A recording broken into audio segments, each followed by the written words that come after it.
103 anos de muita história. A Universidade Federal do Paraná é a mais antiga do Brasil e toda a sua trajetória está ligada à história do estado do Paraná. Mas como toda boa história, ela precisa de personagens, pessoas que contribuíram e contribuem direta ou indiretamente para a construção da universidade e também aquelas que tiveram a vida transformada por ela. O vídeo Um Olhar sobre o UFPR traz algum destes personagens.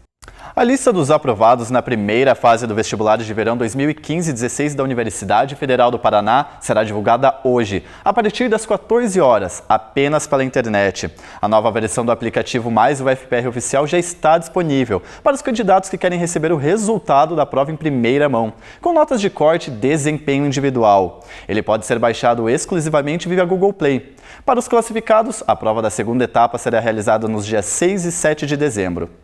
A semana começou com tempo bastante instável na capital paranaense, de acordo com o CIMEPAR. A segunda-feira deve ficar parcialmente nublada, com pancadas de chuva. A máxima hoje não deve passar dos 24 graus. Confira como fica a previsão do tempo para os próximos dias. Ser ator ou atriz é o sonho de muitos jovens. E o projeto pedagógico é a porta de entrada para alunos do Colégio Rodolfo Zaninelli no SIC. Estamos falando do Teatrando na Escola, uma companhia de teatro que vem chamando a atenção de muita gente com projetos motivacionais e de conscientização.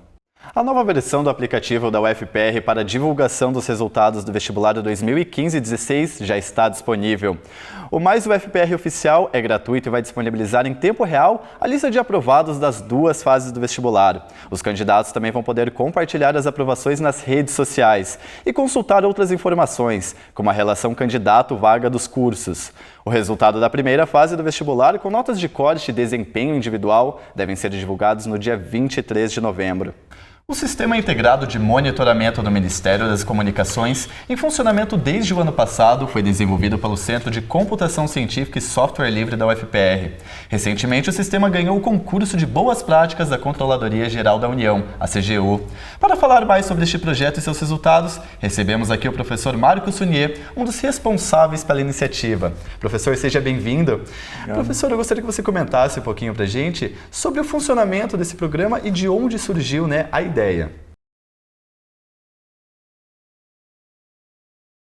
A feira é o principal evento anual de promoção à leitura e ao comércio de livros em Curitiba, com estandes de livrarias e editoras de todo o país que oferece aos estudantes e também ao público em geral descontos de pelo menos 25%. E o público também pode participar da exposição, trazendo as suas próprias imagens, sejam aquelas de lembranças tristes ou mesmo que estejam paradas em casa e não sabem como dar um fim. Se aproximam da urna, que tem o formato de um caixão, simbolizando um momento de transformação. Colocam a imagem aqui e ela é triturada. Aproximadamente 2.000 trabalhos no campo do ensino, da pesquisa e da extensão serão apresentados por alunos da graduação e da educação profissional. Os estudantes também participam de mesas de bate-papo e palestras que trarão temas como bioética, álcool e drogas e violência. Enquanto os pais assistem às palestras, os pequenos ficam aqui na creche, um espaço lúdico preparado especialmente para que eles participem de diversas atividades, com pedagogos, fonoaudiólogos, fisioterapeutas. A ideia, mais do que tudo, é desenvolver essa interação. Os protagonistas principais foram personificados por animais, o que aproxima as crianças ainda mais das histórias. Assim, o conflito entre os Moltecos e os Capuletos, por exemplo, foram representados por cães e gatos. Até mesmo os momentos trágicos, tão centrais na trama, foram adaptados de forma que possam ser lidos e compreendidos tranquilamente pelas crianças. No caso de Romeu e Julieta, os personagens decidem dormir um sono profundo e se encontraram nos sonhos. Ao todo, são 48 trabalhos desenvolvidos em programas de iniciação científica, como PET, PIBID e PICME, todos voltados à produção e divulgação do conhecimento. Participam alunos da Universidade Federal do Paraná e de outras instituições brasileiras. Os melhores trabalhos recebem o prêmio J3M, de Excelência em Pesquisa. Uma das propostas do projeto é ensinar aos professores o passo a passo para que eles criem fantoches como este aqui, para que eles possam ensinar de forma criativa aos alunos a importância de hábitos de vida saudáveis. No próximo encontro, eles compartilham uns com os outros os resultados dessa experiência.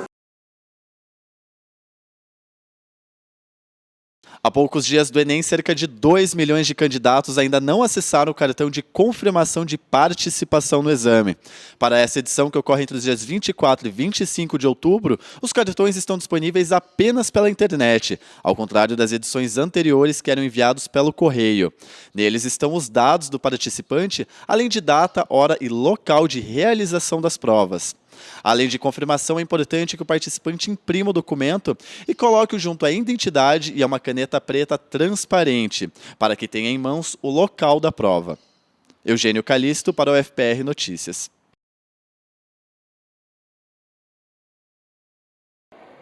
Troca de experiências, aprendizado e novos conhecimentos foram os valores que reuniram pessoas de todo o país no 7º Congresso Brasileiro sobre Síndrome de Down.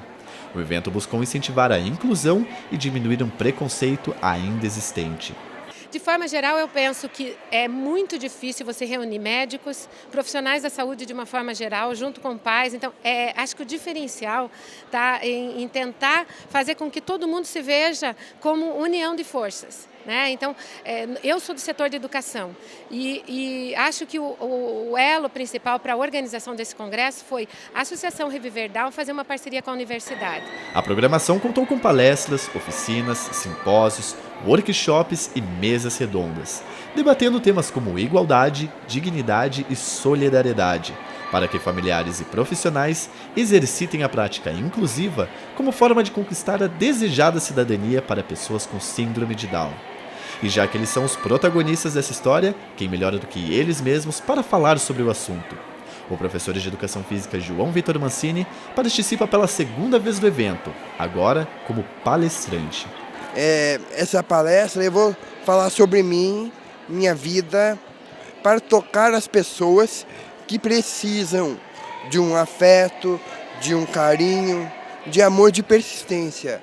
E acima de tudo, acreditar no potencial desses meninos e meninas com síndrome de Down. Enquanto os pais assistem às palestras, os pequenos ficam aqui na creche, um espaço lúdico preparado especialmente para que eles participem de diversas atividades, com pedagogos, fonoaudiólogos, fisioterapeutas. A ideia, mais do que tudo, é desenvolver essa interação. Cuidado e carinho presentes também no berçário, para crianças de até 3 anos de idade. Em ambos os espaços, era só diversão. Quando os palestrantes que têm filhos, que vieram inclusive de outras cidades, ou que querem participar e não têm onde deixar os seus filhos, eles na realidade se cadastraram no congresso, cadastraram os seus filhos e nesse tempo que eles estão assistindo, os pais estão assistindo as palestras, essas crianças estão nesse espaço, na realidade da creche do berçário, recebendo toda uma estimulação a partir de um grupo de voluntários. O congresso também foi vitrine de arte. Durante os intervalos, o público pôde prestigiar as apresentações de dança, música e teatro.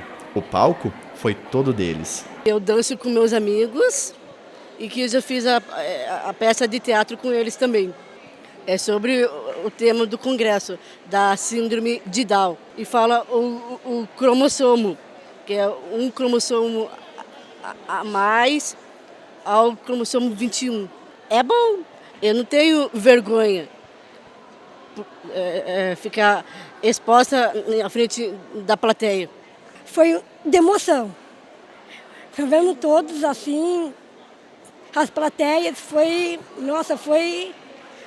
brilhante. Mas não foi só você quem se emocionou não, Sayane. Todos que puderam prestigiar o evento saíram encantados com as histórias de vocês e também daqueles que conhecem de perto a beleza de acompanhar o dia a dia de uma pessoa com síndrome de Down. Foram 3 anos recolhendo e guardando fotografias, slides e negativos. Agora, o material está reunido na exposição Segunda Infância. Eu sei dizer sem pudor que o escuro me ilumina. A curiosidade da fotógrafa e artista visual Nicole Lima sobre o tema surgiu em casa, durante a infância. A ideia ela é uma junção de 2 coisas que, de uma certa forma, fazem parte da minha história, né?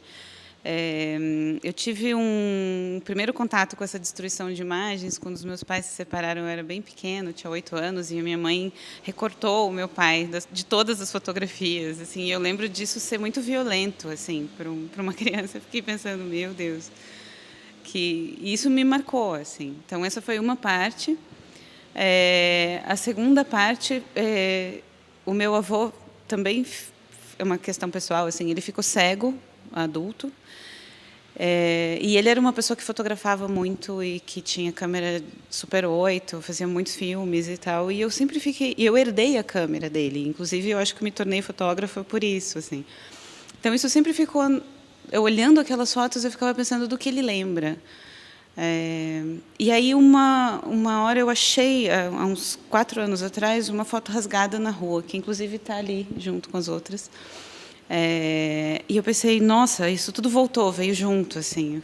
Eu comecei a pedir para as pessoas, se elas tivessem alguma foto que elas quisessem destruir, que elas me doassem essa foto e que eu seguiria as instruções para destruir essas imagens para elas. Arquivos pessoais da Letícia também estão presentes. Um deles é justamente a foto dos pais, que impressionou Nicole. Na exposição, ao olhar para a imagem, as pessoas podem se ver através do recorte, em um espelho colocado ao fundo, e refletir sobre a história que a imagem esconde. E o público também pode participar da exposição, trazendo as suas próprias imagens, sejam aquelas de lembranças tristes ou mesmo que estejam paradas em casa e não sabem como dar um fim. Se aproximam da urna, que tem o formato de um caixão, simbolizando o momento de transformação. Colocam a imagem aqui e ela é triturada. Se por um lado há o desejo de destruir, há também o de guardar as imagens. Em uma das 3 salas, é possível olhar para dentro de si mesmo a partir da escuta. O participante pode ouvir depoimentos de cegos tardios, em resposta a uma pergunta: de quais fotografias você se lembra? Eu fiz um trabalho com o Instituto Paranaense de Cegos, então eu me encontrei com uma professora que coordena principalmente as turmas de adultos, porque eu queria que fossem pessoas que tivessem tido um contato com a imagem física, com o álbum, que tivessem folhado um álbum, que tivessem porta-retrato em casa, que são coisas que as pessoas hoje em dia já não têm mais.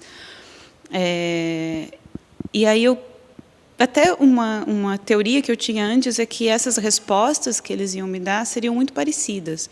Eu achava que todos eles falariam de fotos muito parecidas, que teria a foto da mãe e do pai no casamento, alguma coisa assim. E, na verdade, eu me surpreendi muito com as respostas, porque são 6 áudios de 6 pessoas completamente diferentes, que têm uma relação completamente diferente com a fotografia. E isso me trouxe muitas respostas sobre o que é realmente a imagem fotográfica e como ela realmente se fixa de forma muito diferente na cabeça das pessoas, assim. Então isso foi muito bacana. Muitas imagens trazem marcas de dor e tristeza, enquanto outras instigam a curiosidade. Mas todas oferecem ao espectador um momento único de reflexão. Então o que eu gostaria que acontecesse fosse essa reflexão.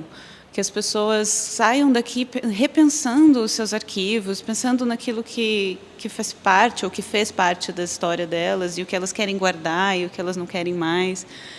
Enfim, como elas vão encarar o mundo lá fora depois que elas saírem daqui.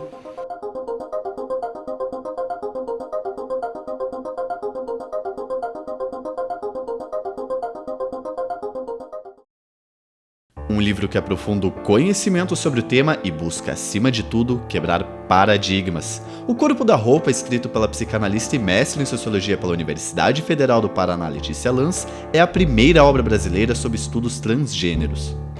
Então, o livro vem, em grande parte, nem para explicar, mas para polemizar parâmetros, paradigmas, explicações nonsense que existe, e para fixar a ideia de que a pessoa transgênero é, antes de mais nada, uma transgressora de gênero.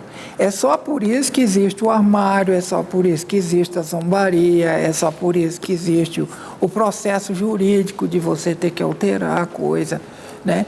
Então, a sociedade estabelece sanções sempre em cima dos desviantes, né? E nós somos consideradas pessoas desviantes. A ideia do livro surgiu quando Letícia tinha apenas 3 anos de idade. Na época, embora tivesse nascido com sexo masculino, sentia que pertencia ao gênero feminino. Aos 50 anos, sofreu um infarto e assumiu a transgressão para a esposa e os filhos, que apoiaram sem preconceitos.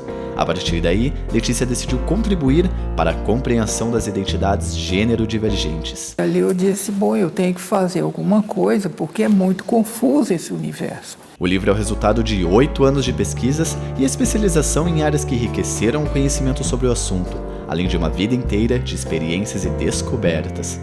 A obra ocupa uma lacuna sobre o tema no país e esclarece dúvidas sobre o complexo território transgênero, quebrando rótulos impostos pela sociedade. E o meu objetivo especificamente era aprofundar os meus conhecimentos, a linha de pesquisa. Eu trabalhei com o pessoal da sociologia, que faz parte do núcleo de gênero, que já é antigo na UFPR, tem mais de 25 anos, é um núcleo de muito prestígio. Então eu tive a oportunidade de ter acesso a muitas pesquisas, a muitas leituras, né? E esse material evidentemente enriqueceu muito o que eu já vinha fazendo.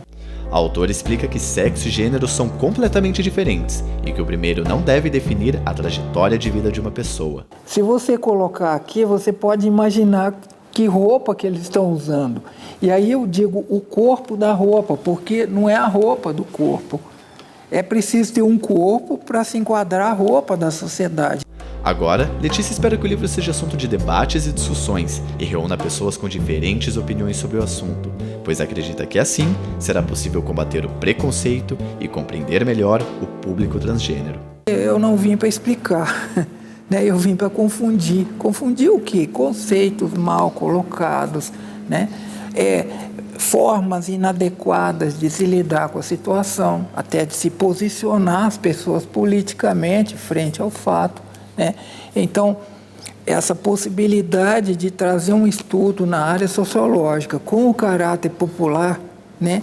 E algumas incursões aqui que eu faço na área da psicologia social, da psicanálise, da história, né? Eu acho que com isso a gente cria um material de debate. Tempo, história, morte, amizade e futuro. Esses são os 5 temas que os autores abordam no livro, ou melhor, discutem. Afinal, o diálogo sobre o tempo nada mais é do que o resultado de uma conversa leve e envolvente entre 2 amigos. Ela, uma historiadora, ele, um filósofo. Um de nós começava o seu capítulo, escrevia e dava para o outro. E esse outro escrevia também uma resposta ao que ao que o parceiro havia produzido antes e continuava desenvolvendo segundo as suas próprias ideias. Depois que o livro ficou pronto, nós consideramos que isso ainda era insuficiente. Então, o leitor vai ver que em determinadas páginas, além de um diálogo interno no texto, esse diálogo extravasa para as margens e, nesses momentos, nós até temos alguns conflitos que são de uma historiadora e um filósofo. Mas a escolha do tema que dá título ao livro, o tempo, não foi aleatória. Marcela e Gelson queriam trazer ao leitor uma reflexão importante sobre presente, passado e futuro. Nós vivemos uma época muito presentista, né? Parece que só existe o agora, né? Uma época que nós vivemos nesse presente, uma época também de museus, em que o passado chega para nós como um lugar de exposição. E parece que esse presentismo ele também atrapalha um pouco a nossa ideia de futuro. A nossa própria falta de cuidado com o meio ambiente, né? A nossa própria falta de cuidado com a nossa cidadania, revela um pouco a nossa despreocupação com o futuro. Eu não acho que há uma linha ininterrupta, mas eu acho que o passado precisa ser conhecido para que nós entendamos o nosso tempo e para que nós tenhamos futuro também. Se escrever sobre o passado foi fácil para Marcela, a autoridade quando o assunto é descrever fatos que contribuíram para a formação da história que conhecemos, dialogar sobre o futuro foi um grande desafio. Então, quando eu fui escrever sobre o futuro, eu disse, puxa, mas eu sou uma medievalista, eu não posso sair do meu lugar, porque eu fiz uma promessa no início desse livro. De escrever a partir do meu lugar, de mostrar ao leitor como esse conhecimento também é significativo. O desconforto foi o ponto de partida para a autora, que usou do próprio conhecimento e das experiências que viveu para escrever o último capítulo da obra, aquele que, segundo ela, se tornou mais pessoal. E eu cheguei à conclusão de que nós somos imbuídos de uma arrogância muito esperançosa com relação ao futuro.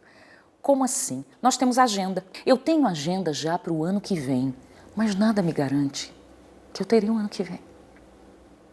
Então é um misto de, como eu disse a você, de arrogância, mas de uma arrogância esperançosa, de ter um futuro. Então eu fui olhar a minha agenda Eu fui olhar o meu futuro. Então eu fiz um jogo comigo. Um livro pessoal que também traz um pedacinho da vida de cada um dos autores, mas que agora pertence ao público. Ontem eu entrei no meu perfil do Facebook e havia pessoas que fotografaram páginas desse livro, colocaram lá com comentários.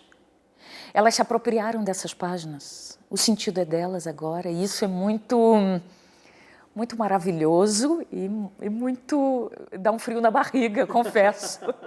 Dá um frio na barriga, que não são mais são palavras que eu escrevi, mas agora pertencem a todo mundo. E quem acha que o livro é o ponto final da conversa entre Marcela e Gelson está muito enganado. É apenas o primeiro volume de uma série que pretende reunir outros profissionais de diferentes áreas do conhecimento para debater novos assuntos.